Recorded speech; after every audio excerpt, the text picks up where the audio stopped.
Dans cette vidéo, on va faire un petit topo sur la notion de dérivée d'un vecteur.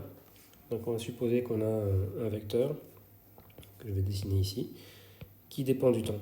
Donc je vais l'appeler A de t. Donc A de t, ça peut être le vecteur position OM de t, ça peut être le vecteur vitesse V de t, ça peut être le vecteur accélération, donc peu importe. Un vecteur général qui dépend du temps. Alors il faut déjà bien comprendre ce que ça veut dire qu'un vecteur qui dépend du temps. Un vecteur qui dépend du temps, c'est un vecteur dont soit la norme va varier avec le temps, soit la direction va varier avec le temps. D'accord ?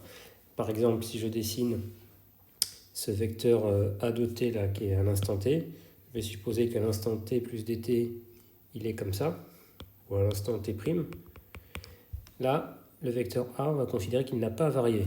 Alors, je l'ai translaté vers la droite, mais c'est un vecteur dont ni la norme, ni la direction, ni le sens n'a varié. Donc ce vecteur a exactement les mêmes coordonnées, selon deux axes que je peux mettre, ici et ici. C'est exactement les mêmes coordonnées que ici et ici. Et donc ce vecteur n'a pas varié. D'accord ? Donc pour que le vecteur A de t varie, il faut que sa norme ou sa direction, ou de façon générale les deux, ait changé. Donc par exemple, ici, si je passe un vecteur qui est comme ça, là j'ai effectivement un vecteur qui a varié, ou si je suis un vecteur qui a la même direction mais une norme qui est plus petite, ça c'est aussi un vecteur qui a varié. D'accord ? Par contre, A de t', là il est égal à A de t. Un vecteur, on peut le translater comme on veut sans qu'il le varie. D'accord ? Ce qu'il faut pour qu'il varie, c'est que ses coordonnées varient, ou encore une fois, soit sa norme, soit sa direction, ou son sens, ou les deux de façon générale. Bon, alors une fois qu'on a dit ça, on va essayer de s'intéresser à la dérivée d'un vecteur. Et pour cela, on va introduire une base fixe. Donc par exemple la base cartésienne que vous avez vue, EX et EY. Donc je prends un vecteur EX ici, un vecteur EY ici, et puis à l'intérieur, là, je vais avoir un certain vecteur A de t. Donc ce vecteur, je vais pouvoir toujours le décomposer dans la base EX et EY, donc A de t. Ça va être une coordonnée AX de t fois le vecteur EX, qui lui ne dépend pas du temps, c'est un vecteur constant, plus une coordonnée AY de t fois le vecteur EY, qui lui ne dépend pas du temps. Donc quand je dis que ce vecteur dépend du temps, ce que je suis en train simplement de dire, c'est que les coordonnées ici dépendent du temps. Parce que j'ai décidé de me placer dans une base fixe. Évidemment, je pourrais choisir une base pas fixe, on va voir après par exemple. Donc dans ce cas-là, très simple, considérer la dérivée du vecteur A par rapport au temps. C'est simplement considérer le vecteur dont les coordonnées sont les dérivées des coordonnées du vecteur de base. Donc dAx de t sur dt fois le vecteur EX plus d de AY de t sur dt fois le vecteur EY. Un exemple, quand on avait le vecteur OM position de t qui était x de t EX plus y de t fois EY, eh bien on pouvait former le vecteur vitesse qui était la dérivée du vecteur position par rapport au temps. Donc déjà la dérivée d'un vecteur c'est un autre vecteur et qui s'écrit comme la dérivée de x par rapport au temps. On avait noté ça x point de t fois EX plus y point de t fois EY. Autrement dit, si le vecteur OM il s'écrit x de t, y de t à deux dimensions, le vecteur v il s'écrit comme x point de t et y point de t. Toujours dans la base fixe. Bon. Alors ensuite, je peux décider d'écrire mon vecteur A comme une norme. Donc, sa norme, A, qui dépend éventuellement du temps. Si mon vecteur A dépend du temps, sa norme peut dépendre du temps. Que multiplie un vecteur unitaire U dans la direction de A. Donc, U de t, c'est un vecteur qui a priori dépend du temps. Et il est tel que U de t,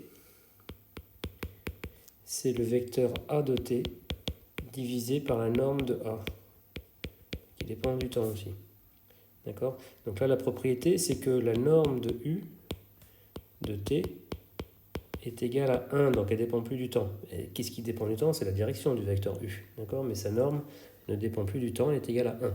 Donc souvent, on aime bien écrire un vecteur comme une norme et un vecteur unitaire. Donc, par exemple, si j'ai un vecteur A qui est comme ça, je vais définir un vecteur unitaire U dans la direction de A, avec une norme qui est égale à 1. Quand je dérive ce A de t, donc la dérivée par rapport au temps de une fonction f de t fois un vecteur ici u de t, eh bien c'est une règle très très simple. On va faire comme on fait pour Leibniz, la u'v plus v'u pour la dérivée de u fois v, même si là c'est pas le produit de deux fonctions, c'est une amplitude fois un vecteur. Ça c'est df de t sur dt fois u de t plus f de t fois d de u de t sur dt. Donc ça, il faut bien l'avoir en tête, hein. La dérivée d'une amplitude qui dépend du temps fois un vecteur qui dépend du temps, bah, c'est une somme de produits comme ça. Donc là, si f de t, c'était une notation abrégée pour dire en fait la norme a de t. Voilà, tout simplement. Ok, alors ensuite, on a un certain nombre de propriétés.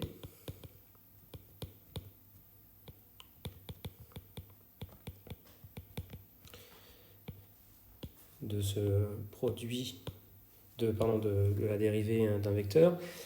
Si on regarde la dérivée du produit, enfin de la somme de deux vecteurs, donc on va dire lambda A plus mu B, A et B sont deux vecteurs, et bien ça, par linéarité, ça va être lambda dA sur dt plus mu dB sur dt. Voilà, tout simplement. Ensuite, on peut regarder la dérivée du produit scalaire de A scalaire B. Donc A scalaire B, ça c'est un scalaire. C'est-à-dire c'est un nombre ou une fonction qui dépend du temps. Parce que A dépend du temps, B dépend du temps. Donc a priori, le produit scalaire A scalaire B, c'est une fonction qui a priori dépend du temps. Donc cette fonction, je peux la dériver. Donc je dois obtenir une fonction. Ben là, c'est très simple. C'est aussi une propriété de linéarité. On a que ça, c'est dA sur dt scalaire B plus A scalaire dB sur dt. Voilà, tout simplement. Donc vous savez calculer la dérivée d'un produit scalaire, c'est simplement cette somme ici. Voilà. De la même façon, on a la même relation pour le produit vectoriel, cette fois au lieu du produit scalaire, la dérivée de A vectoriel B. Donc A vectoriel B, ça cette fois, c'est un vecteur hein, qui dépend du temps. Donc la dérivée de ce vecteur, ça va être un vecteur. Donc ça va être en fait tout simplement dA sur dt, c'est toujours la même règle, un peu du Leibniz qui est derrière. Vectoriel B plus A vectoriel dB sur dt. Voilà, autre propriété qui va nous intéresser, c'est imaginons que j'ai un vecteur unitaire. U de t est unitaire. C'est-à-dire U de t est égal à 1.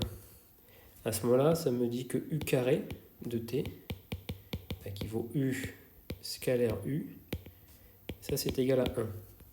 Alors ça c'est une relation intéressante que je vais dériver. Donc on va dériver d sur dt de U scalaire U doit être égal donc du coup à 0, parce que la dérivée de la fonction constante ça fait 0. Et je vais exploiter ma règle ici la règle de la dérivée d'un produit scalaire, dA sur dt scalaire b plus A scalaire dB sur dt. Donc ça me fait quoi? Ça me fait du sur dt scalaire U plus U scalaire du sur dt. Mais A scalaire B, c'est B scalaire A. Donc U scalaire du sur dt, c'est la même chose que du sur dt scalaire U. Donc ça, c'est la même chose que 2 fois du sur dt scalaire U. Voilà. Ça me dit que, vu que U est unitaire, du sur dt scalaire U doit être égal à 0. Donc, conclusion. Si U est unitaire, quand je dis qu'il est unitaire, je ne dis pas qu'il ne dépend pas du temps. Il peut dépendre du temps, mais sa norme est toujours égale à 1. Alors, du sur dt doit être perpendiculaire à U, à cause du fait que le produit scalaire de du sur dt par U doit être égal à 0. Ça veut dire que le vecteur U et le vecteur du sur dt doivent être perpendiculaires. Ça, c'est une propriété très intéressante que vous avez, par exemple, appliquée à la dérivée du vecteur euro.